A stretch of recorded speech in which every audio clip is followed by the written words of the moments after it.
Saudações à nossa comunidade religiosa! Hoje iremos falar sobre liberdade espiritual e independência espiritual. Parece ser a mesma coisa, mas não é.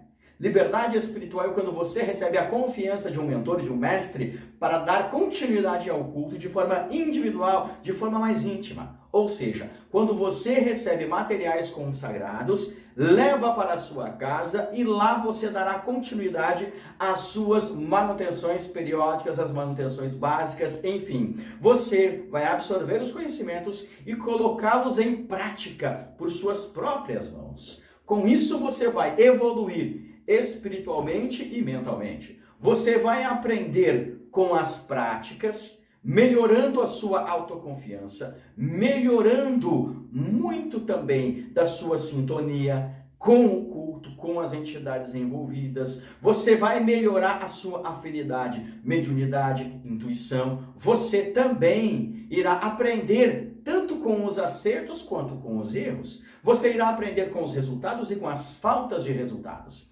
Então, tudo é um grande aprendizado. Com o passar dos meses, você vai poder avaliar se esta prática espiritual realmente, para longo prazo, será algo produtivo para você. Enquanto estamos vinculados a um culto, ao mestre, aonde nós estamos totalmente dependentes, enquanto ainda existe o cordão umbilical espiritual, dificilmente você vai conseguir fazer uma avaliação eficiente para determinar se aquele culto, se aquela prática será produtivo para você a longo prazo. Somente após receber a liberdade espiritual é que você, após alguns meses, vai poder avaliar de forma mais criteriosa para saber se realmente existe uma harmonia com aquilo que você pensava e com a rotina que acabou sendo aplicada na vida espiritual. Ou seja, enquanto houver o vínculo com o templo e com o mestre, enquanto você for totalmente dependente, você não pode parar e querer avaliar se aquilo a longo prazo será bom para você. E isto é algo que não tem lógica. Somente com a liberdade espiritual é que realmente você poderá avaliar se a longo prazo vai ser produtivo. Porque desta forma, já enraizado na sua rotina, é que você vai ver se realmente tem harmonia, tem afinidade com aquilo que você realmente é, com aquilo que você pensa e o retorno que isso poderá dar, ok? A liberdade espiritual, ela não tem um prazo, ou seja, você vai poder ficar 1 ano, 2 anos, 3 anos, isso não tem um prazo. Depende dos seus planos para o futuro, depende de sua ambição espiritual, depende de como será o andamento de tudo aquilo que estiver ao redor de sua prática. Então existem muitos detalhes que podem fazer com que se estenda por tempo indeterminado, assim como poderá chegar um momento em que você necessitará evoluir. E para evoluir, lógico, aí você vai precisar alcançar a independência espiritual ou então buscar alternativas para ainda antes da independência providenciar mudanças para que assim hajam melhoras e evoluções dentro daquilo que você já está trabalhando até aquele presente momento, ok?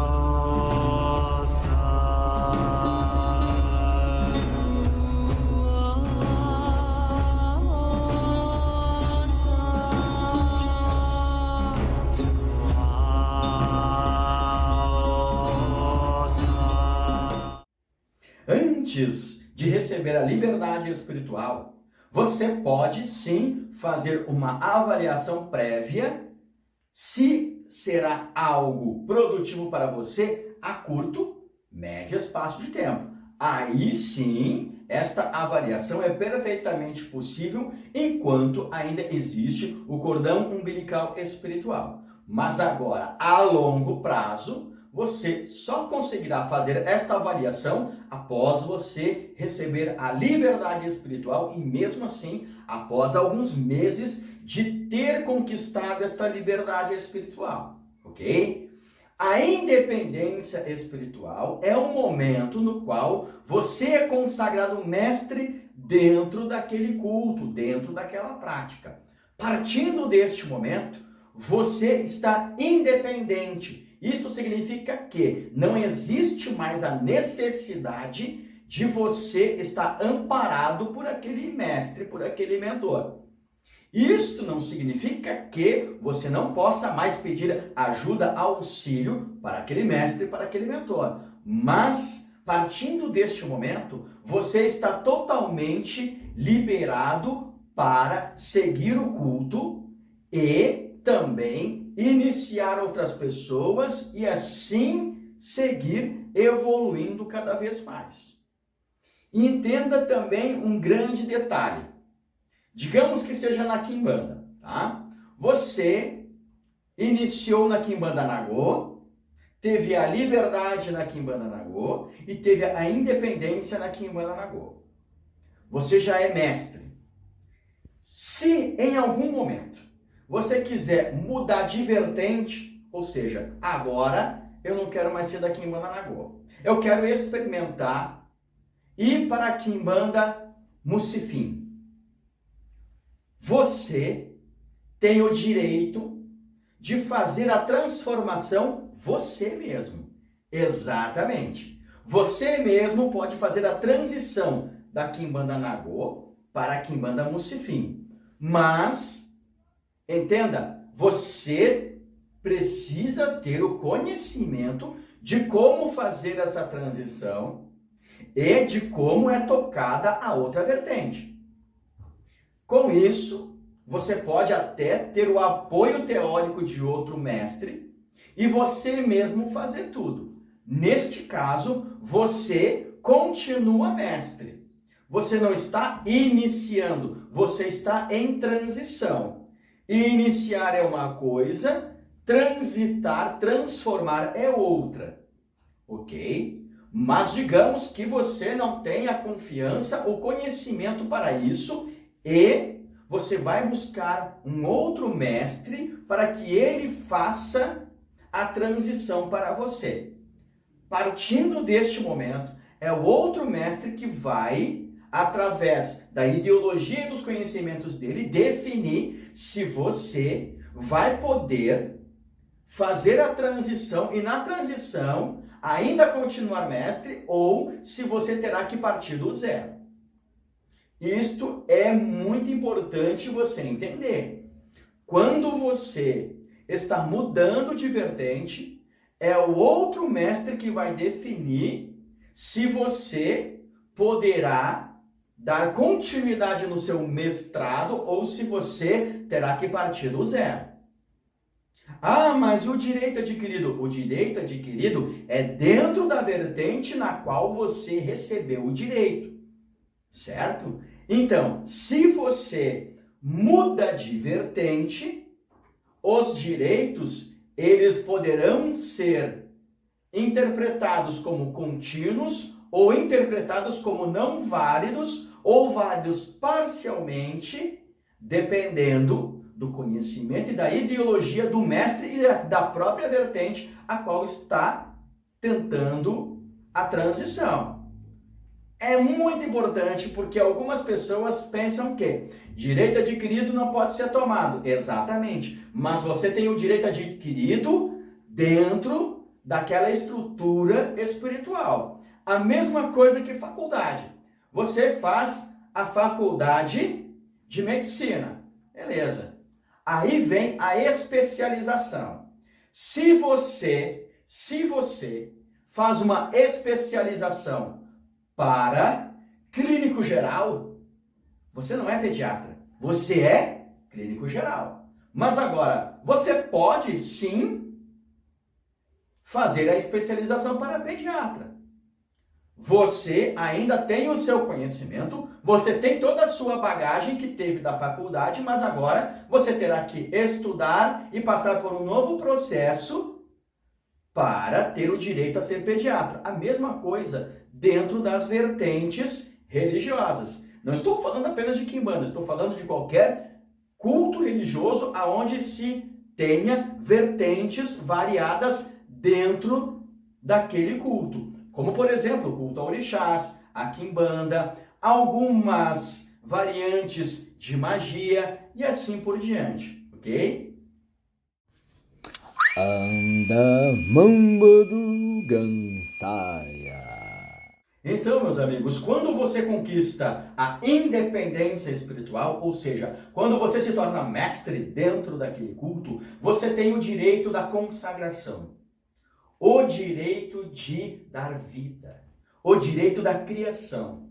Então, perfeitamente possível você fazer uma consagração diferenciada, o direito de criar um oráculo novo, o direito de criar uma ferramenta diferenciada, o direito de até mesmo criar uma nova estrutura religiosa, uma nova vertente. Sim, mas entenda, quando você vai criar algo, isto pode ser muito produtivo e também muito perigoso. Então, não se arrisque a fazer loucuras, não se arrisque a fazer uma transição de uma vertente para outra sem ter um bom conhecimento para isso. Aliás, em meu ponto de vista, fazer a transição de uma vertente para outra, por mais que você estude, é sempre aconselhável que você tenha o apoio teórico de um outro mestre, especialista na vertente a qual você quer fazer a transição, certo? Mas é perfeitamente possível você fazer a transição por suas próprias mãos.